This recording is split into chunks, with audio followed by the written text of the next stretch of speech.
তারপর আবার দেখি মমতা ব্যানার্জি ছবি শেয়ার করে লিখেছে দিদি ইজ মা। মমতা ব্যানার্জির কালীঘাটে এক ভাইপো আছে জানলাম, পাটুলিতে ছেলে হয়েছে, বলে দিদি ইজ মা। ওই টালা থানার একজন ওসি ছিলেন, কালকে দুপুর অব্দি দিদিকে মা ভাবতেন, বিকেলবেলা দিদি তাকে নর্দমায় ভাসিয়ে দিয়েছে।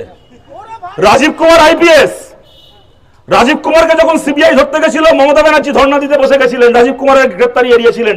আপনারা যারা পশ্চিমবাংলার পুলিশ, ওয়েস্ট বেঙ্গল ক্যাডার যারা, আপনাদেরকেও বলছি, Rajiv Kumar IPS officer west বেঙ্গলের ক্যাডার নয়, মমতা ব্যানার্জি সরকারের কেউ নয়।